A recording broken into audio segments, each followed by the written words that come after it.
Hey, what's up guys? This is Brian from Mr. Status 74, and this video is the continuation of Living with Oled, which is a series that we're doing on the channel where I rented an LG B8 from last year and have been really putting it through the paces of how it performs in my own environment with my own content for a month's time. We have just finished the first week, or close to the first week, as I rented it Tuesday. It is now Friday. So I have a million different mixed feelings on it in terms of what I initially thought about it, what I think about it now, and this is going to change again when I do the next one of these videos. There's some autofocus. Let me turn that off. Sorry. So this is going to change. Now, many of you are going to think this is flip-flopping in the sense, but the point of doing these videos, guys, is I'm not a professional anything in regards to TVs. I'm not beholden to a company. I'm not sponsored by anybody. I'm in the market just like you guys are. So I am intrigued just like you are. OLED to me is the best overall picture quality. It reminds me a great deal about like Plasma, or where Plasma was in that lineup in terms of most expensive and most impressive. But like Plasma, wasn't perfect, had its drawbacks. And I'm going to share what my findings are every few days. Now, I played with it the first night and then played games on it, did videos throughout the week compared to my Sony 900E, which is an LED from 2017, which in my opinion is still very, very good. A lot of people were saying how outdated it is. I don't feel it's outdated. I think it's still a great display. Not protecting my own display, it's just my opinion, and I'll tell you why in a minute.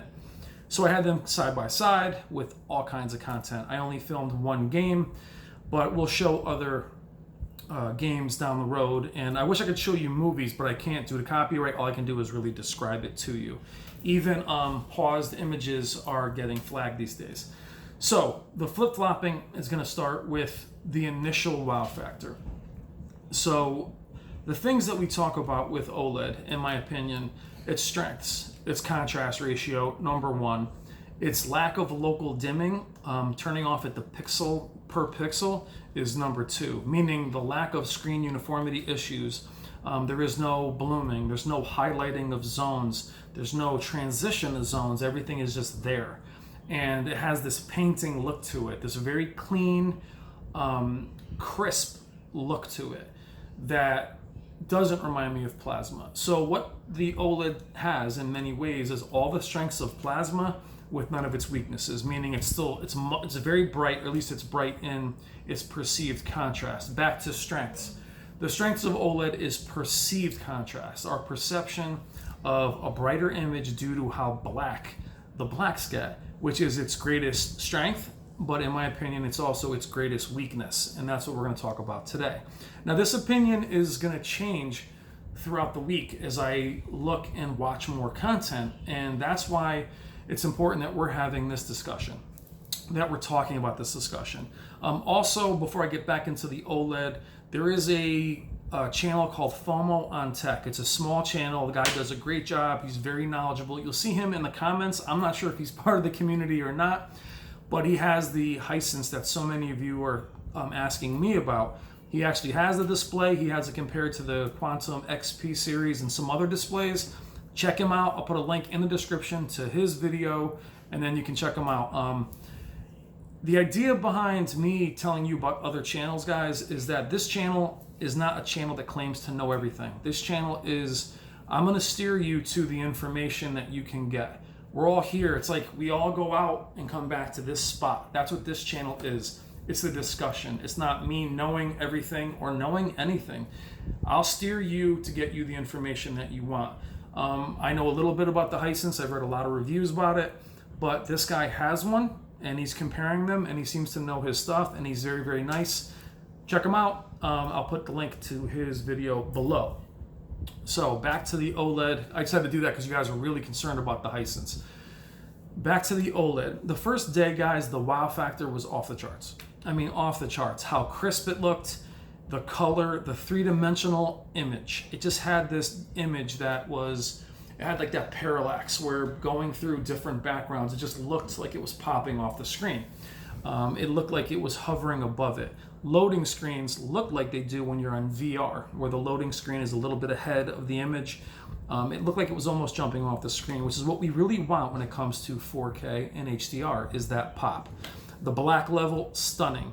Like I said before, the lack of local dimming, having everything shut off at the pixel level is it's something that you really have to see to say, oh my God, that is amazing. I love that. I don't miss the transition of LED, the perceived brightness, the wow factor of some of the really bright specular highlights that are there.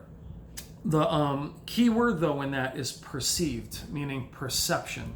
And we're going to talk a little bit about realizing the drawbacks of that at a certain point. Now, this channel and also talking about OLED is a very sensitive discussion.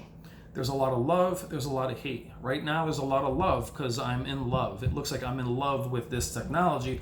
So I'm not trying to say I don't love it. What I'm trying to say to you is that as a regular person that got the display, reset everything to default, and used it as a normal person would. What I mean by that is not changing the settings at first, seeing how it performed out of the box, having to re-enable HDR, having to turn off super resolution, turn it back on, having to do what you would do. Not some professional reviewer that was told how to calibrate it and everything else. This is how it really functions. Then I went through other people's videos, found some settings, turned some things off. Now I'm at a good spot with it and changed some of the vibrancy. But this is where we're getting into drawbacks a little bit. The black crush is legit. It does happen. Now, it doesn't happen the way I thought it would. When you look at plasma, when things would be black, there would be some macro blocking. You would see the image would look staticky. So that's what I kind of felt I would see with the black crush. I was playing Titanfall the other day with my buddy online, my buddy Paul, shout out to Paul. And as one of the grunts was running away, when he turned around and looked back at me, his whole face was black. And the underside of my gun was black. And a lot of the things in the corners were black. Some of you guys mentioned in the Doom demo that while the black contrast brought out the definition of the rocks, you also lost shadow detail. You also lose shadow detail. That is accurate. The question for many of you is, how important is that? Watching Stranger Things in Dolby Vision was absolutely stunning. The Dolby Vision is off the charts. It looks amazing. But there are points that when someone's running down the street, all I see is him running and a little bit of detail around the person, and then the rest of the image is completely black. Now, there are fixes for that. There is the black level you can put up to high. And what I felt like, honestly, the more I messed with the image to make it look more natural, the more I took away the wow factor that I loved so much that first day, if that makes sense. Autofocus, stop. The more I tried to make the image look more natural and more pleasing, it looked less spectacular, which is usually the case with a lot of displays. For instance, having the 900E go against the OLED, the 900E had its dynamic contrast was off. There was no live color. Not to say that the 900E was handicapped, but turning off those settings on the 900E improved its picture quality. It didn't make it as vibrant, but it improved it. On the LG, I felt like a lot of the things that I shut off to make it look less orange or less cartoony made it look more flat, right? So Samsung, with their the way they perceive color, the vibrancy of their color, which I love with Samsung. My Samsung displays, the more I tried to make them look natural, I felt like I was taking away its greatest strength. I felt like I was neutering it a little bit. Like I was literally saying, okay, you're really good at this. Let me make you look more like the Sony, and it made the image flat. So I felt like instead of messing with the settings, really improving the picture quality, it made the picture quality less spectacular, if that makes sense. And that's not something I wanted to do. So the black crush being where playing Call of Duty Modern Warfare campaign, one of my favorite graphic black detail, I'll do a video on it. I could see how good things looked. And then as I looked into the corner might as well have not even existed.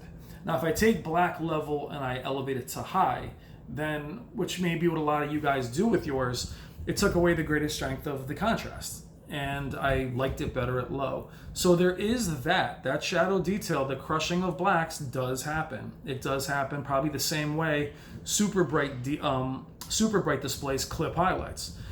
Very similar. HDR in certain films against the 900E, the HDR did pop on the OLED, right? So certain explosions and things like that you could see. They weren't blinding, but they were definitely evident. They were definitely there to where you're saying, oh wow, that's HDR.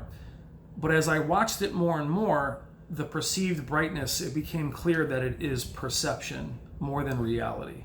Now, perception is reality in life, but you could really, I guess, kind of see that it clearly isn't 1,000 nits, 2,000 nits. It doesn't have that, which is why so many of us are attracted to the peak brightness of displays. And that is a drawback. It's not dim by any stretch. The OLED is beyond vibrant.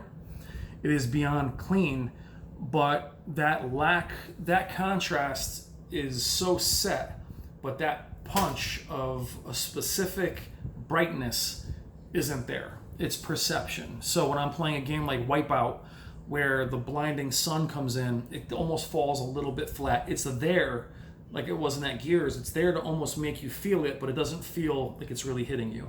So it's there in the sense of the pop it's giving you, but I'm not sure if it's going to wow the people that love the brightest of bright. You're definitely going to miss that as far as living with it. The clarity that comes with it. Now, I can only talk about this in terms of field of view when you're playing a video game, where what's in front of you is crisp and what's behind you is a little bit blurry. Some of you like that effect, some of you don't. Watching it next to an LED that is very detailed but not quite as crisp, even due to pixel density, the straight lines and the cleanliness of the OLED did amazing on certain content, right? So on the old Call of Duty World at War, I was playing the other day, the multiplayer looked exquisite. I mean, it looked unreal, sharp, clean.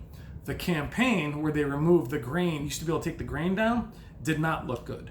Meaning that the OLED is so clean that the grain structure is enhanced. You see it even more than I saw it on the 900E. The 900E, everything blends better. It's a little bit, it's not as sharp, it's not as clean, and the OLED was clean to its detriment. On some content, that cleanliness is like, oh my God, I can see every detail, but it takes away the realistic image that a lot of you guys like. I can see why the Sony was preferred with the shootout, the naturalness of that image, which isn't a knock on the LG. It's just saying that know that going in, LG has a different look, a completely different look, whether it's the same technology or not. Not just the processing, but the way they perceive their color, their color and their look.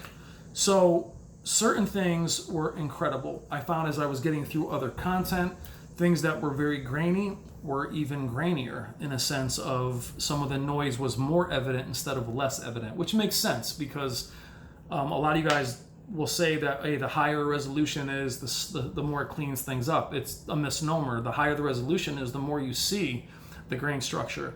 The OLED's not a higher resolution, obviously, but it is cleaner. And being cleaner, it did bring out some of that noise even a bit more. Even adding the noise reduction really didn't help. Now, these are just my findings after a few days, just my honest take on it. While I'm playing it in my own environment, I will definitely tell you this, my own thing, because some of you guys are in this boat now. The 75-inch display going down in size is just never going to be an option for me. It's tempting for many of you, and that's going to be just to you guys. Obviously, a large display of poor quality will always lose to a smaller display of superior quality. However, a large display of very good quality, to me, wins over a smaller display of superior quality. So I really miss the immersion of the 900E. Now, it's only 55 inches. For me, is a big drop down, but I would need a 77-inch OLED. So for those of you going down to an OLED from 75, just keep in mind, it is a huge drop. Even 65 Doesn't sound like a lot. It's a huge drop when you're talking about immersion. You add in your black bars and that image gets very, very small. The field of view I had brought up a little bit earlier was with the 900E and other LEDs, everything just blends better. It looks more realistic. It looks like what you're focusing on is clear and what's around you is a little bit out of clarity, where the OLED, the entire image is crystal clear. That would be a plus. It sometimes is, it sometimes isn't, meaning that at times it's distracting. At times, like in Battlefield 5, as I'm running around between all the leaves and all the different objects, them trying to be clear kind of creates more noise and more aliasing to the image that isn't available on the LED. On the LED, it's all, to me, it all looks smooth, it all blends well. It's almost like the aliasing on the OLED is higher. Like you see more of the noise on the image, even though the super resolution is off. I've had it on high, I've had it on medium, I've had it off. It didn't seem to make a huge difference.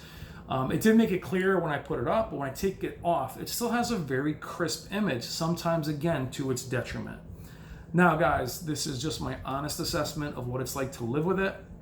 The wow factor of, I can only make it sound like a relationship. You're like, damn, she's beautiful. For me, it would be a she. She's beautiful. She's awesome. She's got the whole package. I can definitely see this. And then you get to know her a little bit. Like, she's all right. I mean, she's okay. So it's still amazing.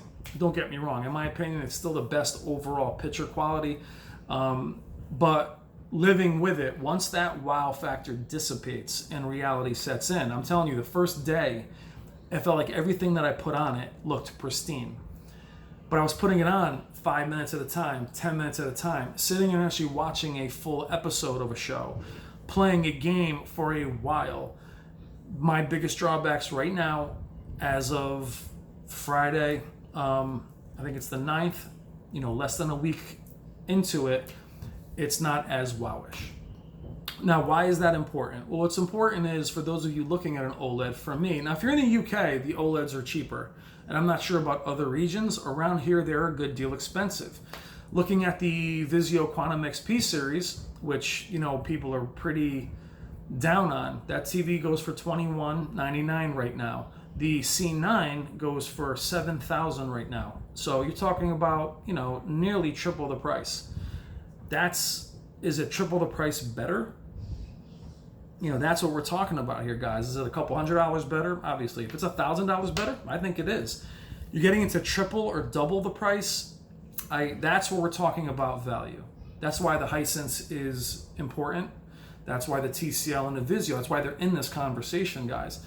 Because the buyer's remorse that comes with spending this kind of money, all this has to be put into the equation. I still highly recommend OLED. I think they're awesome, but they are not perfect.